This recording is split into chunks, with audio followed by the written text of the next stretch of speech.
Hello, hello, hello!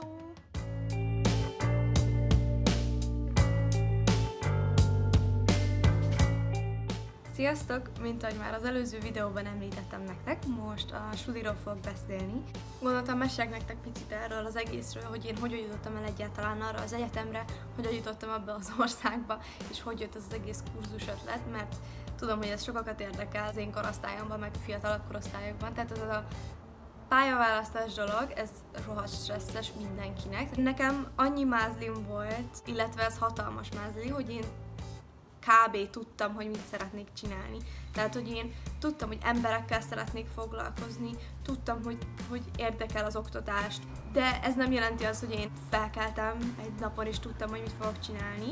Nekem ehhez komoly segítségre volt szükségem, hiszen én a Milestone-ba jártam, azt nem biztos, hogy mindenki ismeri, ez egy ilyen felkészítő oktatási intézmény, tehát, hogy ott moduljaid vannak, ott van egy mentorod, és felkészít az angol száz oktatási rendszerre, ami nekem hatalmas segítség volt. Nekem a mentorom konkrétan ő rakta össze egy motor. Repülő is király.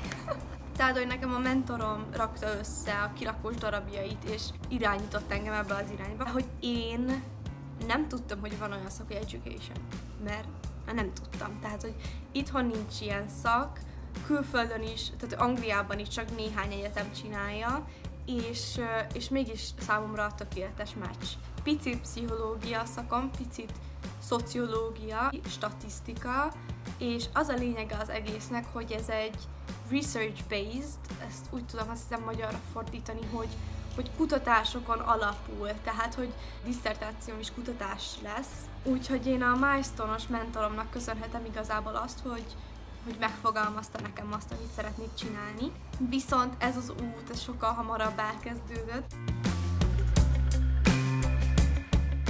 Akkor kezdett el igazán érdekelni ez az oktatás ügy, amikor általános iskolából átmentem gimnáziumba, és volt egy ilyen hirtelen váltás az életemben, mert az általános iskolában jártam, nagyon-nagyon szerettem bejárni, és összesen volt mondjuk 200 diák az egész intézményben, és én hát ebben nőttem fel, minden tanár tudja minden diáknak a nevét, tudunk egymásról dolgokat, és úgy viselkedünk, olyan környezetben vagyunk, ahol úgy működik a tanulás, mint csapatmunka. Mi tudjuk, hogy a tanár feladata mi, és a tanár is tudja, mi a mi feladatunk, tudjuk, mit várunk el egymástól. Nekem már egészen pici korom óta nagyon erős a igazságérzetem. Én azt hiszem, hogy ezért is vagyok ennyire verbális, ezért kommunikálok ennyit. Amit egy fél mondatban el lehet mondani, én elmondom 6 mondatban, mert biztosra akarok menni, hogy akivel beszélek, az érti, amit mondok, és frusztrálva érzem magam, ha én nem értem, amit a másik mond.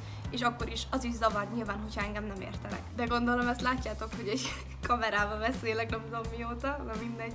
Hogyha bármi problémám, személyes problémám volt, tanulással, magánéletben, család, bármi, én nyugodtan tudtam fordulni a tanáraimhoz. Fordulásra jut eszembe, hogy el van fordulva a kamera. Okay? Amikor átkerültem az általános iskolából a gimnáziumba, akkor ott egy jóval nagyobb intézménybe kerültem, ahol ez nem volt jelen, ez a jelenség, ilyen igazán szoros kapcsolat a tanáraiddal és a társaiddal, hiszen tényleg nagyon sokan voltunk. Ez nem jelenti azt, hogy ez az oktatási intézmény jól működik, a másik nem működik jól, mert ezerféle diák van, és ezerféle tanár, és mindenkinek nyilván mások az elvárásai, és mások az igényei, és én személy szerint olyan vagyok, akinek erre szüksége van egy iskolában, ahol minden nap járok, és ott töltöm a fél életemet, de nyilván nagyon sok embernek erre nincs szüksége. Amikor eltelt egy év, és megkaptam évvégén a bizimet, akkor mondtam anyukámnak és apukámnak, hogy többet nem szeretnék oda járni, mert nem éreztem jól magam. Nem is tudom kifejezni, hogy mennyire hálás vagyok ezért, de a szüleim megoldották, hogy egy másik iskolába menjek, ahol viszont oda tudtak arra figyelni, amikre nekem szükségem volt. És megint szerettem suliba járni, újra szerettem tanulni. Szóval ebben az új intézményben volt egy ilyen patronus rendszer, az olyan, mint a mentor rendszer a Milestone-ban. Ez is segített nekem abban, hogy egyszerűen beszélni tudjak a tanáraimmal, és ha bármi igazságtalanság ér, akkor én oda tudtam fordulni, és el tudtam mondani, és meghallgatták, amit mondok. És tudták a nevem, tudták, hogy ki vagyok.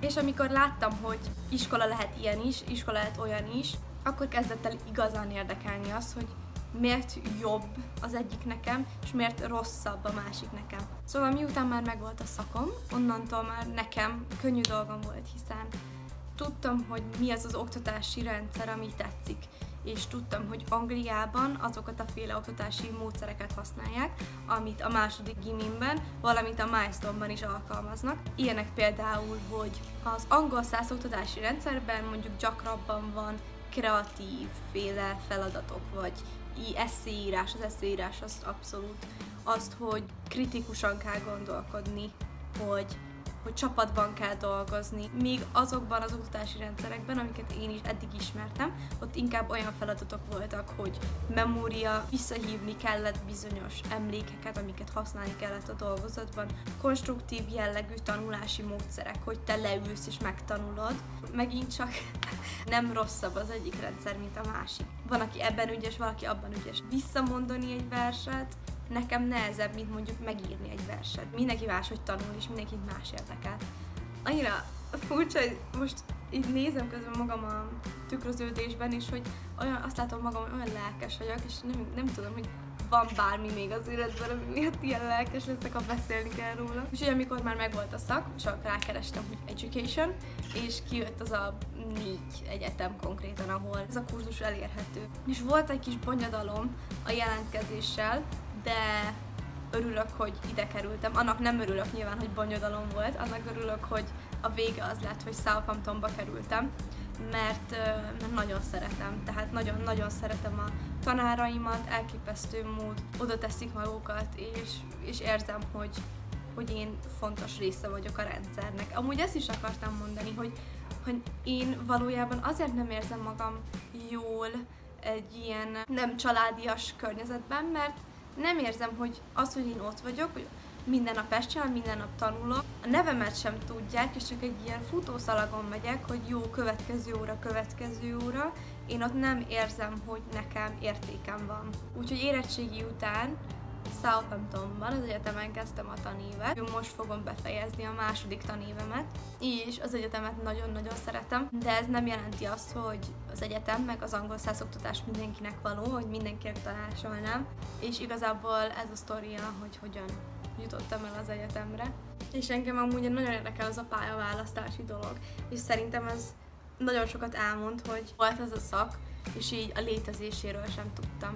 Ha minden jól megy, akkor szeretnék majd egy ilyen projektbe kezdeni, hogy pályaválasztási kisokos gimnazistáknak, hogy egyszerűen egy könyv vagy egy weboldal, amiben belekukkanthatnak, hogy egyáltalán tudják, milyen szakok léteznek a világban, meg milyen lehetőségeik vannak, mert ha nekem nem a mentorom mutatja meg, akkor nem tudom, hogy mit csinálnék. Szóval ez volt az, hogy hogyan kezdődött az egyetem első éve, de most pár szót arról, hogy hogyan kezdődött el az online oktatás számomra. Előző héten egy ilyen beszoktató hét volt, hogy így elmagyarázták, hogy miket kell letöltenünk, meg hogy fog zajlani a dolog. Annyi fejlemény van, annyi változás van, eredetileg nekem még 6 darab számonkérés lett volna, viszont ebből 4-et eltöröltek, és csak 2 lesz. Az egyik egy statisztika vizsga, a másik pedig egy esszé, ami a jövő évi disszertációmnak a propozíciója. Annyi változás van, hogy meghosszabbították a tanévet.